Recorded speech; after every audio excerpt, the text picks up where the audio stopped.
What is good, Tsla family? It's Ray J back with another video, and in this one, I'm breaking down what's going on with the overall market, what's going on with Tesla, and how the market responded to the news about the banks. I'm also going to talk about how the market's looking right now and some very important levels to watch for. But before I break anything down about Tesla, SPY, and the QQQ, and just a couple of tickers, let me just mention a couple of things. I'm firstly not a financial planner, so make sure you take none of this as financial advice. And also, if you guys can, please check out the Webull link, which is down below in the description. If you sign up for Webull, the link down below, and deposit any amount of money into the account, you are guaranteed up to 12 free stocks. The offer ends very soon. It ends in just about 7 days, so check it out before they run out. With that out of the way, let's get on with the video. All right, guys. Anyways, let's start off with the news that came out for today. So we basically had all this data, which was as expected in terms of the imports and exports, the valuations of them.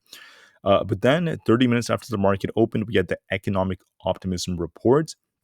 And this was a little bit more bearish for the markets. This was lower than expected, and this contributed to more downside. Now, despite the downside that came with this, the market is making an attempt to rebound, but the question is, will we end up doing so, or will the market end up failing? So, looking at Tesla, we're basically getting very tight on Tesla. This is basically how it looked today.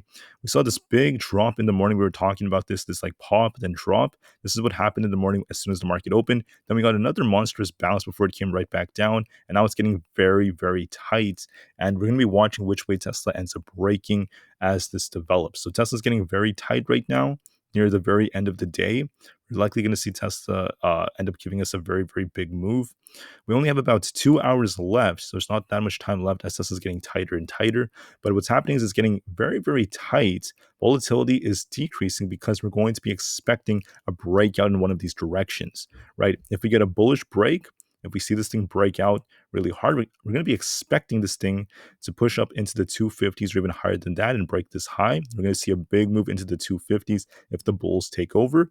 If the bears take over and some news comes out or something happens, we're going to see Tesla end up failing, come all the way back down into the 240s, come all the way down to maybe like 246 or something, a big move to the downside. So we're going to be watching which way it ends up breaking. Right now it's getting very, very tight. It is looking a little bit more bullish, though, from a technical standpoint, so the odds are favoring the bulls a little bit more. But just to be safe, we will see which way Tesla breaks and try to be unbiased when doing so.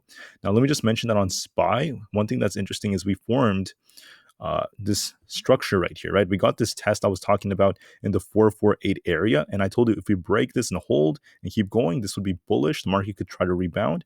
If we reject it off this 448 level, the market's going to sink. And what happened? We rejected off 448. The market came down pretty darn hard, retesting 446 and breaking below that.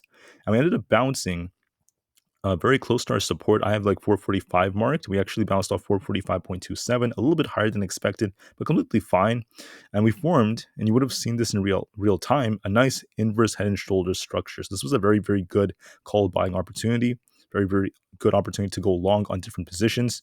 And you can see we formed a nice inverse head and shoulders on SPY, making an attempt to rebound. And what it's trying to do, this is what it's attempting to do. It's trying to form kind of like a cup and handle, and it's trying to get back to these imbalances up here. So it's like 448 level. That's what the computer, the algorithms, the robots, that's what they want. They want to see this thing pump a little bit more and bring it all the way up to this 200 EMA at 447.9.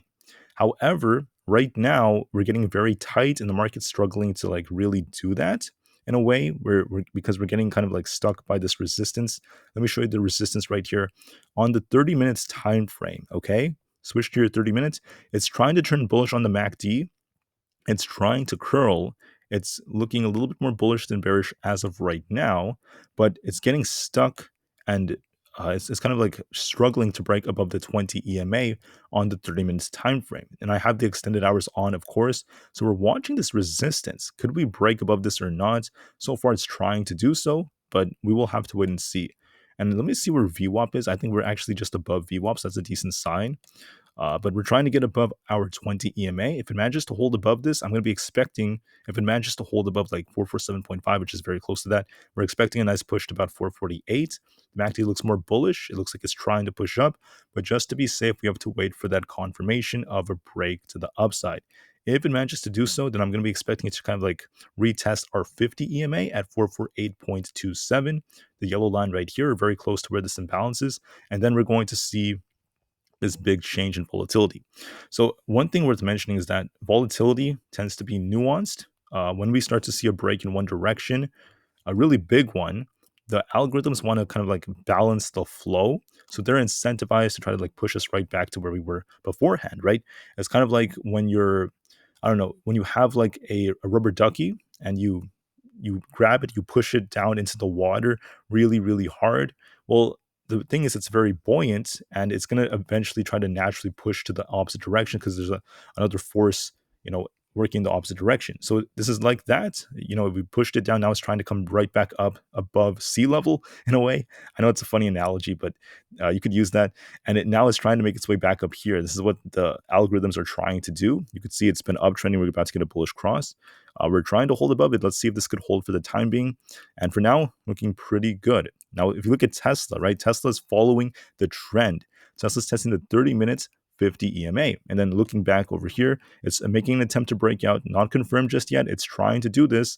We could be seeing a nice move on Tesla because of this. The 50 EMA is at 250.15. So 250 basically is resistance on Tesla. Break this. If we manage to hold above this, break and hold it, we could see this thing flying for 252 plus and start going. We could see some nice price action on Tesla because of this. It's trying so far, but your nice like call entry would have been like way down here. I wouldn't recommend like trying to FOMO into it like right here. I'd be very careful. But non-financial advice, like I said before, I don't give any financial advice. This is what Tesla's trying to do. Let's see if Tesla could try to do so. We have support right now at our 20, which is at 248.75. And below that, we have 247.5 and then 245.95. For now, trying to hold up, looking quite nice.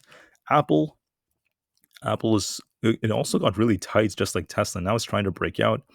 If we continue to break this high right here around this like 179.25 zone, maybe a little higher than that, we could see 179.8. That's another possibility, and then potentially 180. For the triple Q, this thing came down to 368. The support I have marked below 370 is 368 point, basically 368 flat, because that's historically where this thing has support. Instead, it bounced off 368.8, so a little bit higher than that, but very close. Then it's trying to rebound. It's testing our 20 EMA right now. And let's actually watch VWAP on this. I think it's always important to know where VWAP is. We are also above VWAP, which is a good sign. So the 20 EMA is at 371.4. We're seeing the QQQ making an attempt to get there. It's a little bit weaker than SPY, but it also has a nice like inverse head and shoulder structure. I can actually show you that on the 5-minute time frame. So it looks more bullish than bearish. You could see it's trying to pump right now. But zooming out, look at the structure on it, right? This is what it's looking like so far. From a technical standpoint, it looks more bullish. Right, we have like a head right here, a left shoulder, and then a right shoulder forming. It's trying to break out. And then we're going to be eyeing these imbalances right here. We're going to be eyeing these levels right here. That's what these algorithms are starting to look at. And it's kind of like forming a nice cup. Like I said before, it's like the rubber ducky. You bring it down, it's going to try to make its way right back up as it's very buoyant. So anyways, now we're looking at the 200 EMA at 372. There could be an attempted test for that, but we have to watch our resistance first because on the 30 minutes time frame, we're still testing these resistance levels such as 371.4 and also 371.25. So we have some very tight resistances in the low 371s, but if we manage to break each of those, I'm expecting 372 after that if we could get above 371.42. All right, so I hope that's as clear as possible. Looking at Nvda, this structure on Nvda is not looking that great, in my opinion, because it looks a little bit more distributive. But what's good about it is it's trying to make its way back into this channel. It's been stuck in with support at 444 and resistance at 456. So it's kind of like in this channel trying to make its way back up as the market is rebounding. We're going to see Nvidia attempt 447.5. It's very tight right now. And if it breaks that 448.8 is possible, then 450 has some very, very tight levels. We're trying to get a bullish cross on the PPO, so it looks like it really wants to break out. But my only problem is this structure is not looking that great. This does not look like a great structure for any stock. This looks more like a distribution phase from a Wyckofian standpoint, which could signal downside, but I'm not really counting on just like patterns. So this is like from a pattern perspective, this would look like not the best, but based off the current level and based off what it's doing right now at the time I'm recording this and based off how it's pumping, this looks more bullish as of right now, right? It looks like it wants to start pushing. It looks like it's trying to break these EMAs. There's a lot of resistance ahead of it. It's testing 447.5 very soon. And it could be on its way up to about 450 if the market starts bouncing and continues pushing. But I just want to warn you all that this structure is historically not the best, okay? Doesn't guarantee anything, does not promise anything. I'm just saying that this is what has happened historically. This structure right here is not the best, and I would just be a little careful with it. But right now, it's trying to break out. It's trying to push up. You can see right now it just reached my target 447.5 in real time. Now we're going to be watching it get close to 448.8 and potentially 450 basically. And if it manages to get above like 452, then we could be watching for another retest of like 455 on Nvidia. If it manages to get all the way up there, if it holds above like 450, to get to 450, we have to break 447.5 first, and that's what it's trying to do. So it is looking a little bit more bullish. It looks like it wants to start pushing up, but just remember, the structure is not the best. It's not ideal. Let's hope that it kind of just defies the odds and doesn't like let this stop it and just tries to keep going. Anyways, I think that's about it for this video. I hope this was as clear as possible for everyone. SPY just got a really bullish breakout at the time I'm recording this. Wow. And you could see it actually came very close to what I was saying, right? This imbalance right here. You could see the algo was pushing it right here and it just got to this. So could we be forming like the cup and handle? We're going to be watching to see how it reacts to 448. Can we break it or not? Because that's where we got rejected off of in the beginning. And that's going to be some critical resistance. So look at that. It actually came to the level in real time. And now Tesla's trying to break out. It's now above 250, trying to break out. But watch this resistance at the 50 EMA. All right, so watch these levels, guys. I hope you guys do very, very well. Tesla's looking like it's trying to break out right now, so looking quite nice. But we need to break 250 now, get above that, so we can see a much bigger move. We need to hold 250 is what I'm trying to say.